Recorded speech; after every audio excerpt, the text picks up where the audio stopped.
জামিন পেলেন বাংলাদেশি অভিনেত্রী পরীমণি। ব্যবসায়ী নাসির উদ্দিন মাহমুদকে হত্যা চেষ্টা, মারধর এবং ভয় দেখানোর অভিযোগের মামলায় নায়িকা আত্মসমর্পণ করে জামিন পেয়েছেন। মঙ্গলবার Dhaka senior judicial magistrate Saiful ইসলামের আদালতে আইনজীবীর মাধ্যমে জামিন আবেদন করেন নায়িকা। তারপর শুনানি শেষ হওয়ার পর অভিনেত্রী পরীমণির জামিনের আবেদন মঞ্জুর করে আদালত। জানা গেছে, মা ও নারী বিবেচনায় তাকে জামিন দেওয়া হয়েছে। গত 18 মার্চ ঘটনার সত্যতা পেয়ে প্রতিবেদন দাখিল করেন মামলার তদন্ত কর্মকর্তা ঢাকা জেলার পরিদর্শক মোহাম্মদ মনির হোসেন। এরপর আদালত প্রতিবেদন গ্রহণ করে 25 জুন পরীমণি ও জুনায়েদ জিমকে আদালতে হাজির হতে সমন জারি করেন।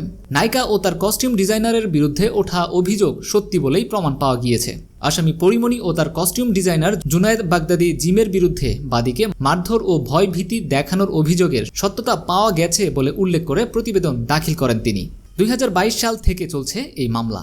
2022 সালের 6 জুলাই একই আদালতে সাভার বোট ক্লাবের সভাপতি ব্যবসায়ী নাসির উদ্দিন মাহমুদ বাদী হয়ে পরীমণি সহ 3 জনের বিরুদ্ধে এই মামলা করেন। মামলার অন্য 2 আসামি হলেন পরীমণির সহযোগী ফাতেমাতুজ জান্নাত বনি ও জুনায়েদ বাগদাদি। 2022 সালের 18 July Dhaka senior judicial magistrate Rajib Hasan সিআইডিকে তদন্ত করে প্রতিবেদন দাখিলের জন্য নির্দেশ দিয়েছিলেন। পরীমণি ও তার সহযোগীরা দুষ্ট পানি সেবনে অভ্যস্ত।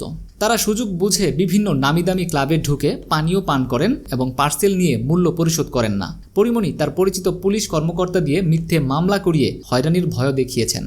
এতে আরও বলেন, বাদী ও তার সহযোগী শাহ শহীদুল আলম রাত 1:15 যখন ক্লাব ত্যাগ করেছিলেন, তখন পরীমণি উদ্দেশ্যমূলকভাবে নাসিরকে ডাক দেন। তার সঙ্গে কিছু সময় বসারও অনুরোধ করেন। এক পর্যায়ে পরীমণি অশ্লীল অঙ্গভঙ্গির মাধ্যমে নাসিরকে আকৃষ্ট করার চেষ্টা করেন এবং একটি ব্লু লেবেল পানীয় বোতল বিনামূল্যে পার্সেল দেওয়ার জন্য চাপ প্রদান করেন। রাজি না হওয়ায় পরীমণি গালমন্দ করেন বলে জানিয়েছেন নাসির উদ্দিন আহমেদ।